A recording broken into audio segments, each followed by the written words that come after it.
everyone. A very warm welcome to another exciting episode of Psychology Talks. And I'm Amreen Nadeem. I'm your host today. And today we will discuss the mental health for women. Because mental health is not same as for men, because there are phases in life that different for women and men, and they women feel differently about their mental health. They may have the same mental health problem like depression, bipolar depression, or anxiety, but they feel differently and they are supposed to be treated differently as well. And that is what I'm going to discuss today with our esteemed guest, Sarah Willoughby. And one more thing I would like to here point out that this is the part of our mental health awareness campaign, which is running throughout the month of May, as month of May is the month of mental health awareness month. And we have been running this campaign to combine the efforts of people that who are willing to help and the seeker who are seeking help. So those who are willing to help are sharing their messages, they are sharing their videos about how you can get help when you are dealing or when you are going through a challenging time in your life, or when you are having some mental health problem, or you are unable to actually deal with any of the problems in your life. So you can get direct advice, information, tips from the thought leaders from across the globe, from different fields. And I'm overwhelmed by the response I'm getting, the way the people are helping us in spreading the awareness. And this episode is part of mental health awareness campaign. And as I mentioned earlier, that today we will focus on women's mental health, that how it affects differently, why it affects differently, and how we can deal with it. So our esteemed guest today is Sarah, and she is an expert in this field, as she is the transformation coach. She is the international best-selling author of her book Infertility Saved My Life, where she spoke about how her journey of motherhood had actually taught the lesson where she could find the way to live and survive. And I believe that a lot of women are going through the same journey. And even if they are not on the journey of motherhood, there are certain hormones, there are certain physical stages in the women's life that affect women's physical health, that affect their mental health. And that is what exactly we're going to discuss today with her. And she's going to give us the advice of how we can deal with these problems, and uh, then basically how we can take charge of our life and have better mental health and better wellness in our across the life. So let's welcome Sarah. Hello, Sarah. Thank you so much for joining us today, and it is an honor to have you with us. Thank you. Thanks for having me. I'm really excited for this conversation. Yeah, me too. And thanks to all the audience that will already join us, and they have been saying that Assalamu alaikum from Malaysia, Noor. Thank you so much for joining, Noor. Wa alaikum assalam. And Timothy is one of the great friend. Thank you so much for joining us. And I think he's also from Sydney. So that's great. So, and those who are joining, please share in the comment that where are you from joining, where are you joining from? And if you have any question, just throw the question, and in between, we'll answer the question. Okay, so I've given a very brief introduction, and I know that you've been doing a lot for mental health and for especially for women mental health. So just tell us a little bit about yourself, that how you came into it, what inspired you, what troubles you face in life. Just briefly, you can give us a bit of introduction so our audience can get to know you better. Sure. So my background is actually working in corporate HR. So I spent 10 years working in corporate HR, 6 years studying at university, worked my way up the corporate ladder and got there, felt very stressed, very disillusioned, didn't know how to leave that stage of my life. And at the same time, I was going on this crazy journey through secondary infertility. I went through a lot of loss and grief and trauma. And at the sort of peak of that story, I guess, I went through an IVF cycle that went disastrously wrong and almost ended my life. And from that point, I realized that I'd been very disconnected from self and that I'd been struggling a lot with anxiety and at various points probably had depression, though it was never clinically diagnosed, and felt very alone on that journey. I then decided that I needed to really kind of live life. I hadn't been doing that. I hadn't been listening to the messages that my body was giving me. And I left the UK and emigrated over to Australia, began a new life here, never went back into the corporate world, and began doing what I love, which was initially Reiki, energy healing, and then writing, speaking, coaching, and helping people to transform their lives from the inside out. So that's a very quick overview of how I've got to where I am now. But it's an ever evolving journey and one that I feel very blessed to be on. Yeah, that's an inspiring journey, and I would just actually add to it that your journey is quite, I would say, similar to mine because I've been to the corporate world, and there is a lot of stress, and Mm, there was a time like when you are in corporate world, especially being a woman, uh, there is even more stress, and being a woman, we also have another responsibility of to reproduce, right? And that adds another thing to our journey.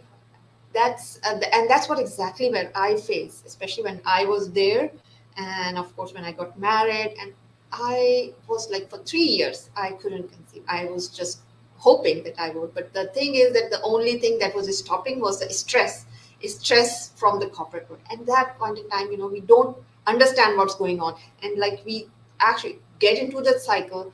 It's a perpetual cycle, right? Because it is. the stress is causing it, and then because it's not happening, it's adding to the stress. So like we More are stress. just going into this Yeah. like perpetual cycle of that, and we need to understand when, if we don't realize what's happening, it's going to go on and on and on. So that's how we need to just disconnect from that and need to connect with ourselves to find out that what's going on with the life. And there are like again so many people joining us and great comments from people like Sajid Kamar is saying Assalamu alaikum, so walaikum assalam. Imam is also saying walaikum assalam. So Veronica is joining from Ireland, so good morning, Veronica. And they're also saying that they've shared some websites.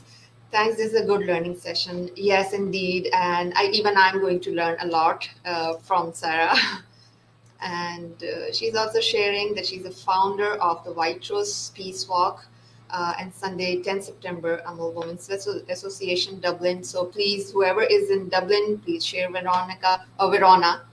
And Tesniman, oh, thank you for joining us. It's great to have you with us today. And nice to attend psychology. Thank you so much, Gabriel and Timothy. Kim, this is even viewed again after this ended. Yes, definitely.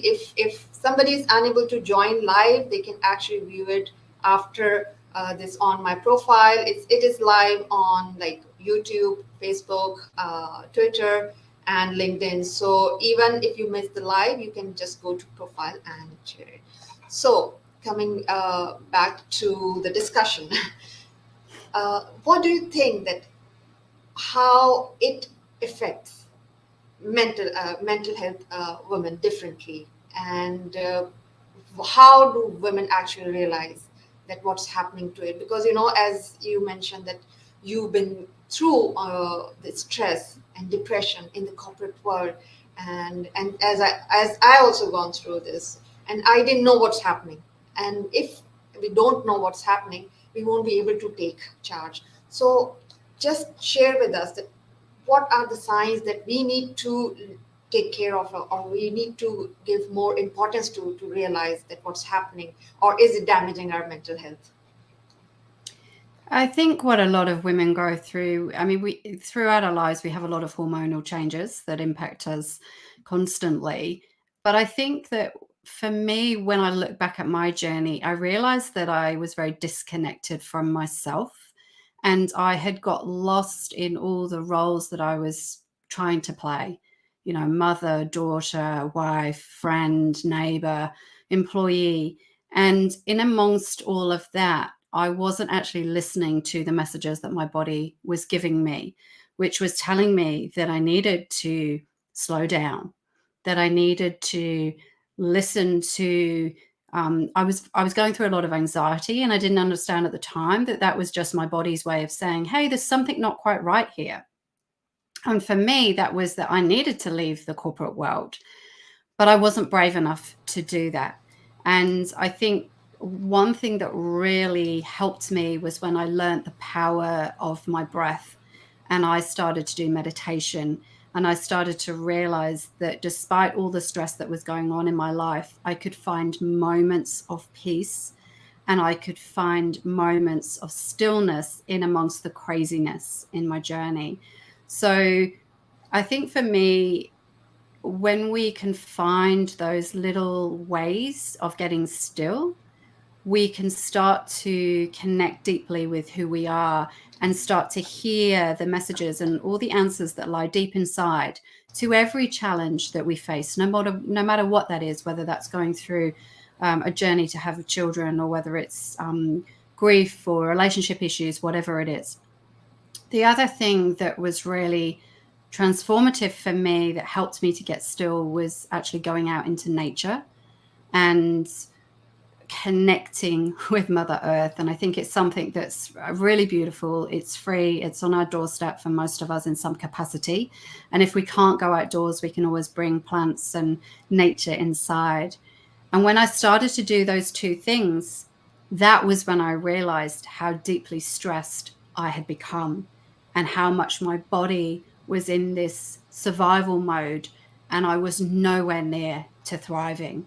And of course, we all want to be thriving, not just surviving. But I was trying to be all of these different things to everybody. And I think a lot of us go on that journey. A lot of us are playing different roles of looking after aging parents. We're also still looking after young children. And we're still trying to show up in the corporate world or show up in our jobs and sort of balance all of these ongoing competing demands.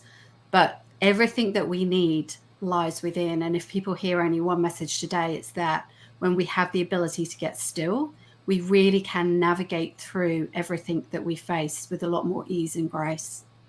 Yeah, amazing. I think this one thing that if we realize that, as you mentioned, that everything lies within, it may sound cliche, but actually it is very true. The peace that we are trying to find from outside, from like maybe chasing all these demands of society, is actually making us more stressed. And sometimes we just need to stop everything in the middle of chaos, whatever is happening. Just take Mm. a pause and then connect with yourself, and then you will know what's going on. What are your priorities? What exactly are you chasing in life? Is it really worth it or not? And then this that moment of realization will give you the right direction. So that's amazing. I think actually we have one question here from Elvin. He said, "I just a question on behalf of my friend. He or she might going through depression, trauma, grief at the same time, and seek doctor help. However, after several years, he or she found out that diagnosis was wrong and also prescription medication. So, what should he or she do to correct the diagnosis?"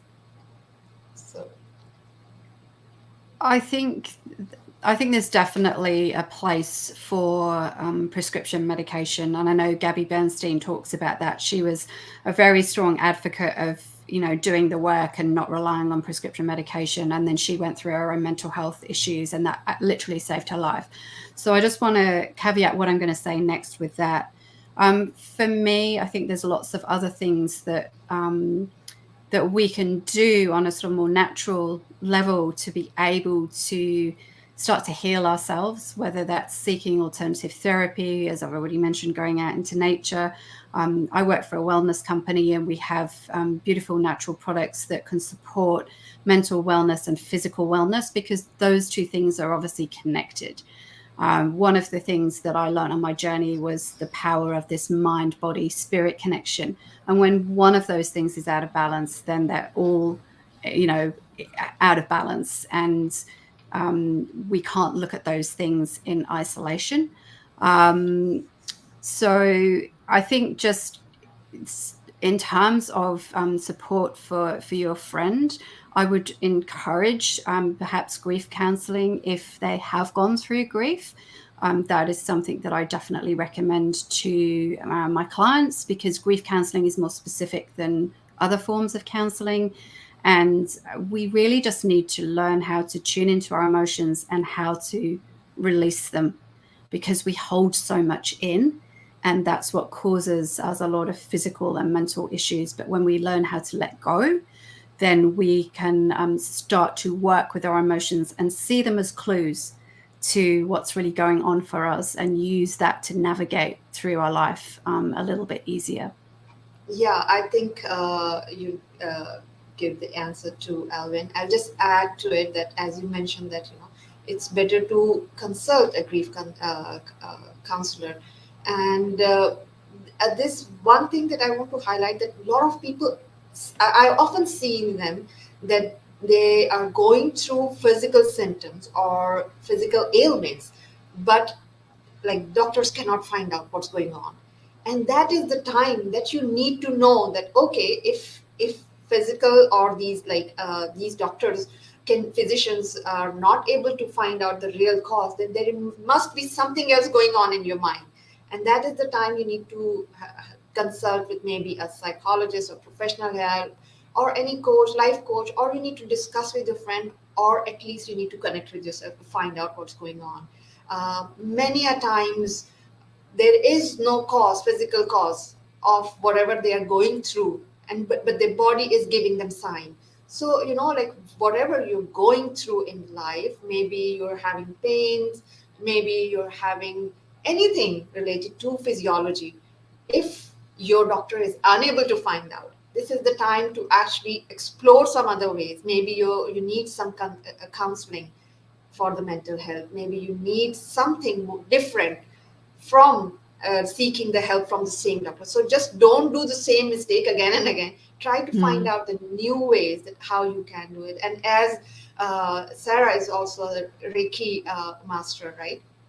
So if there is an imbalance in these energies, these will show up in your physiological health as well. So thank you for answering, and I hope that we answer your question. And a great friend again joined, Robert. Thank you so much for joining us. He is a great friend, and he's saying that the being in nature is relaxing. And Sujit is saying that help me please. Like if you have any question, please share so we can answer. So rather than just saying that help me, we definitely are here to help you out. So let us know how we can help you. Uh, Saying that the loss of appetite and sleep. So I think you just need to do a meditation or something, or maybe something else. And stop relationship between coworker, and what is signed here. I actually didn't understand the question. Uh, so if you have any problem with a coworker, then we need to find out what's the problem. It's rather than just stopping any relationship, you need to explore first. And if you have any like proper question, then maybe we can answer. If you understand the question, maybe you can answer, Sarah. Um, I'm I not think this sure is that a I understand the yeah. question either. So Yeah. maybe if you want to expand on that, we can certainly provide some advice. Yeah. So there's some like it's from Ethiopia, and Timothy is saying that letting go and forgiving yourself for how you feel is so important. Definitely it is, because that is one thing that is stopping us from embracing our own self. And Verona is saying support your local communities through this, and definitely. So, if anyone has a question, please be a little bit specific so we will be able to answer your question. Okay, so you written a book, right, about your journey and that how it saved your life. So just share a little bit about that, how, um, what inspired you to write that book. What inspired me to write the book was that when I was on my journey trying to complete my family, so I'd already been blessed with a little boy and I was trying to complete my family, I felt so alone on that journey. It is something that is shrouded in silence and stigma and shame. We don't talk about it, and people are struggling behind closed doors.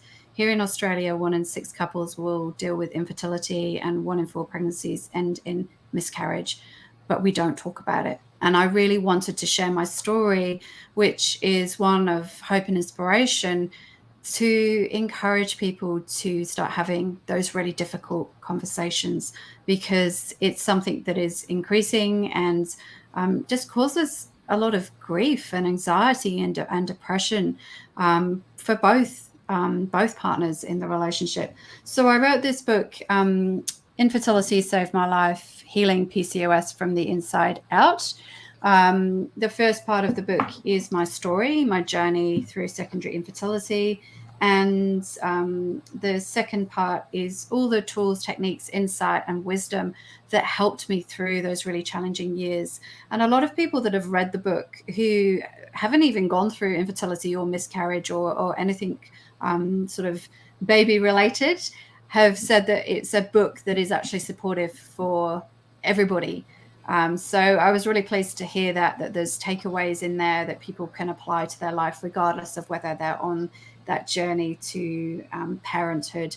But it really just covers the realization for me that when I understood my mind, body, spirit, and I started to look at those things and not just looking at the physical journey, which is what we are sort of very focused on, when I expanded my awareness to understand my mind, body, and spirit, that's when my life just unfolded with ease and grace. And I was able to have 2 beautiful girls, complete my family, and emigrate over to Australia and begin a new life here, with no jobs, didn't know anybody, just threw everything up in the air, and everything fell into place. And we can co-create our future. We can co-create our lives with the universe when we learn and we trust our hearts in the process. Beautifully said. Yes, actually, uh, that that I would say the balance when we find out that what is going on in our life. It's not only related to the parenthood, as you mentioned. That it Yes, is actually, it is like I would say it is related to everyone. That how this imbalance causes problems in mental health and in physical health also. So I think Timothy has asked the question, would you agree that if you're in good physical health, you are in a better position to deal with your own mental health? absolutely. Yes. If we can look after one, then the other one is naturally better as well. So those two things are very intertwined. And so we need to be, doing all the basic things that we know, putting good food into our body, exercising, spending time with those people that build us up. Relationships are so important, but the relationship we have with ourselves is the most important one. And Timothy mentioned earlier about forgiveness, and I just want to expand on that as well. A lot of the journeys that we need to go on is not just about forgiveness of other people, but it's about forgiveness of self. There are so many things that we've experienced in our lives that we sort of hold on to, and we don't realize that we need to learn how to forgive and how to let go of the past and how to be very present, because that's the only place that really exists, is the present moment. It's the only one that's guaranteed. And when we learn how to be in the present moment, we can let go of the past and we can stop worrying about the future. Yeah, that's wonderful.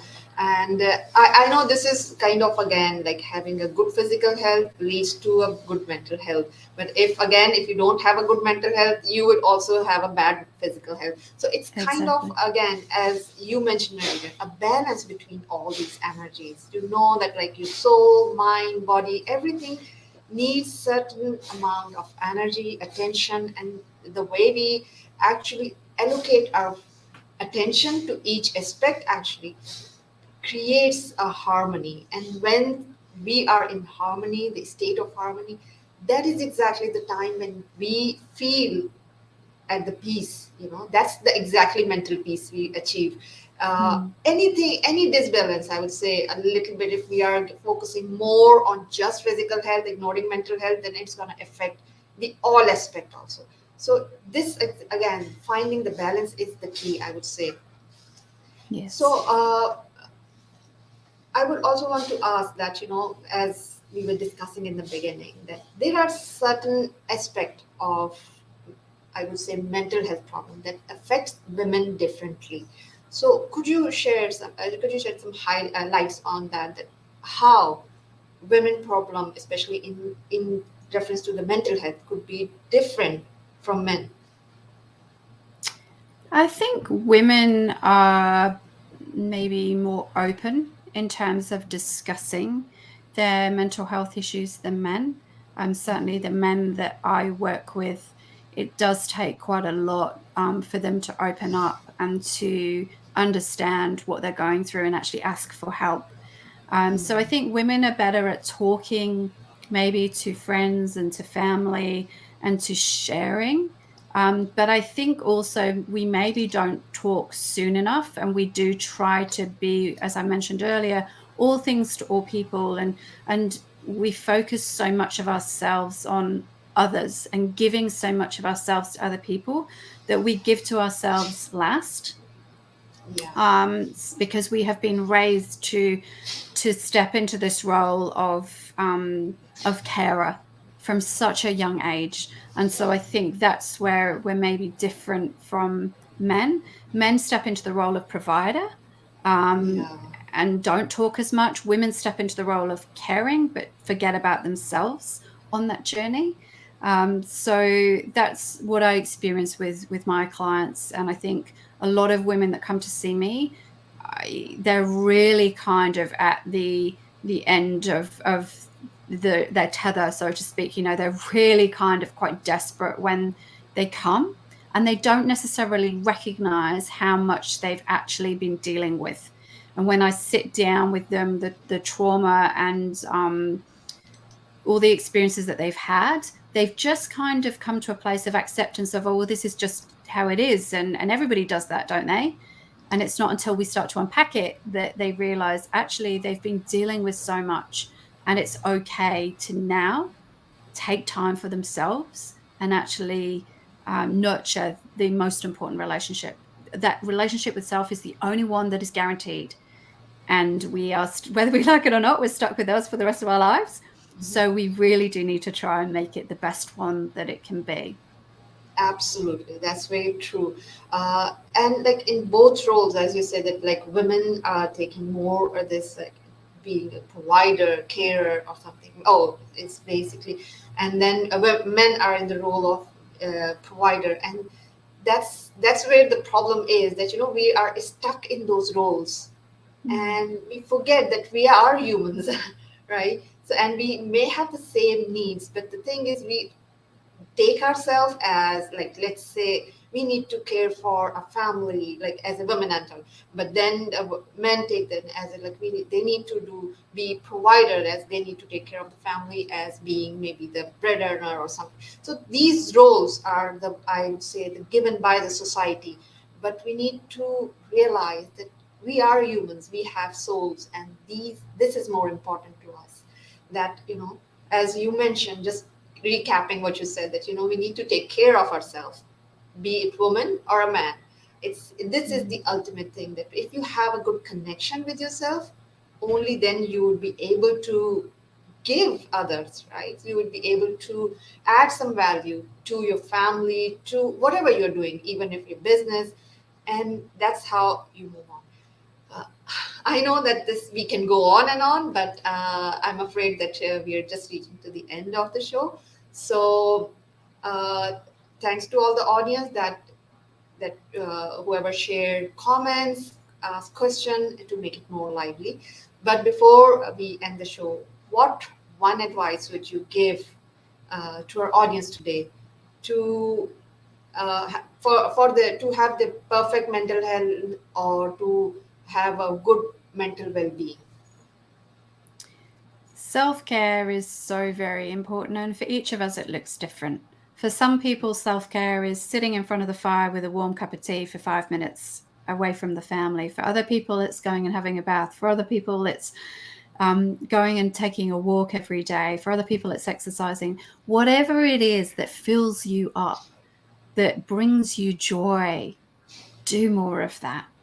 We have a lot of stress in life. We have a lot of difficult emotions to deal with and a lot of trauma to deal with. But if we can balance that with joy and the things that we love and nurture ourselves, we are much better placed to be able to deal with the big life challenges that come that are often unforeseen, and really just be your biggest cheerleader. Because as I said, the relationship you have with yourself is the most important one. And when we are connected to ourselves, we are less likely to go off on a tangent or in the wrong direction that inevitably causes us stress. We will always be able to come back to who we are, why we're here, and what it is that we can do to move forward in our own lives. And by doing that, be there for other people, because when we are full, we can give so much more of ourselves to other people as well. Beautiful advice, beautiful advice. And whoever wants to uh, get in touch with Sarah, please tell us that how they can reach out to you. What is the best way? The best way is through my website, which is Okay, sarahwilloughby.com, but I'm okay. also on LinkedIn, Sarah Willoughby 2019, and Yeah, Instagram and Facebook, Sarah Willoughby Australia. So basically just search my name and you will find me. And I love connecting with people. So do reach out, connect, and say hi. okay, that's great. So whoever wants any help, please get in touch with Sarah. And she's very active on LinkedIn. And in the comments, I have already shared her LinkedIn profile. I think I haven't shared your Insta, but I think I've shared your a book link. Because I think this is the must-read book by everyone, not only the one who is going through the challenges for the parenthood, but anyone who needs to take care of themselves about the mental well-being. So I think they should read that book. And this is also one of the book that is on my list, and I'll definitely be reading it. So thank you so much. Thank you so much for everyone for joining us today and making it a very wonderful discussion. So thank you so much and have a great day. Bye bye.